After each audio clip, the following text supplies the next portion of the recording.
Congratulations to my brother and my new sister-in-law, who I could not possibly be happier for. Ladies and gentlemen, please put your hands together for these two newlyweds.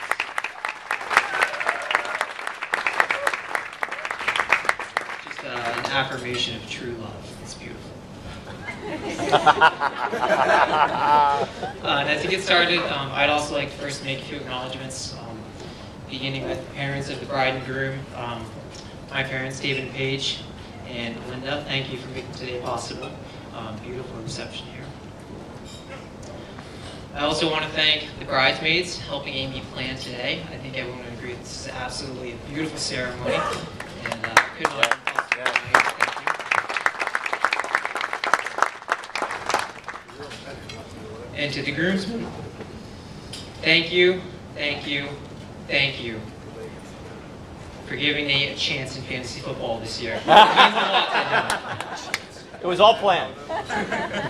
And thank you to all the friends and family here this evening. As my father mentioned, many of you traveled a great distance to be here from Michigan and Florida and California and Alaska. So thank you for joining us here this evening. Mark Twain once said that there are two certainties in life: death and taxes. But when Nate introduced me to Amy, he proved yet a third certainty in life. And that is, even a blind squirrel can find nuts. I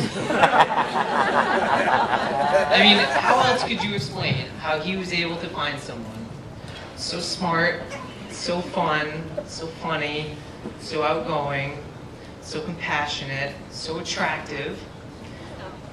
Basically everything Nate's not. So who is Nate Keeley? Who is my brother? Who is this man that Amy has chosen to marry? To answer that question, I'd like to describe what I think are three of Nate's defining characteristics. So the first begins with the story to illustrate Nate's sense of humor.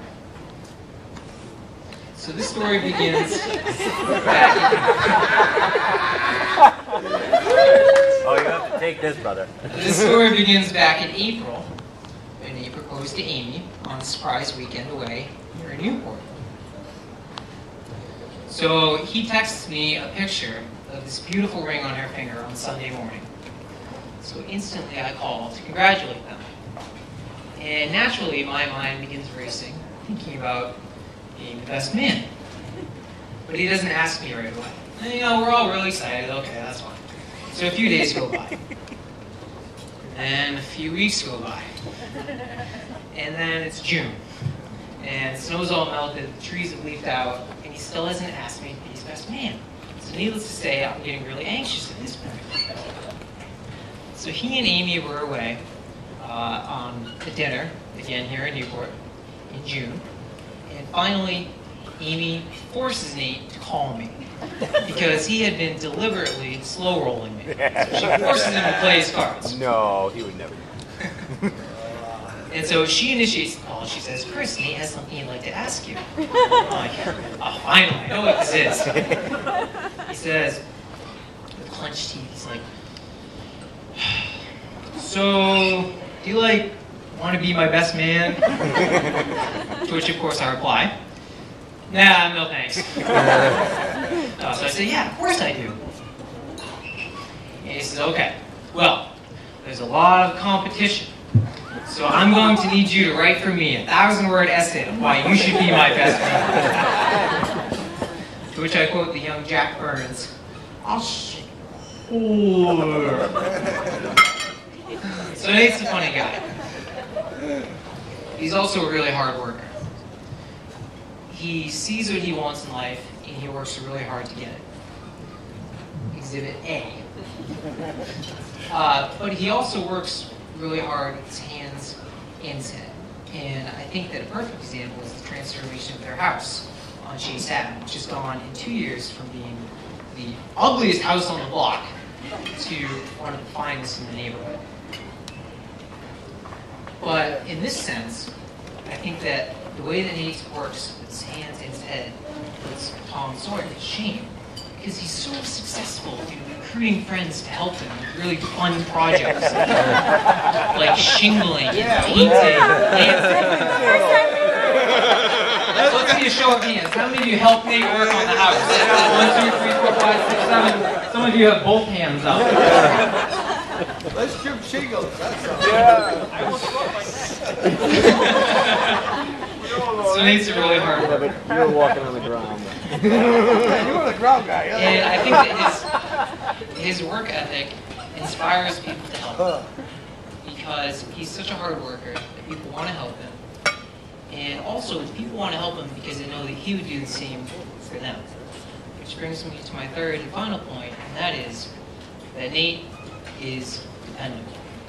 Now, as one of his childhood friends said to me, there's a reason that Nate has been his lifelong friend, and you don't find many of those. Now, Nate likes to think that our 5-year age difference makes him this fountain of age-old wisdom. And throughout my whole life, I've gone to Nate all the time for help and support. And he's always been there for me. And Amy, I know that he will always be there for you. So that's my brother. He's a funny guy, he's a hard worker, and he's dependable. And today, it makes me very happy to see that he's found his perfect complement.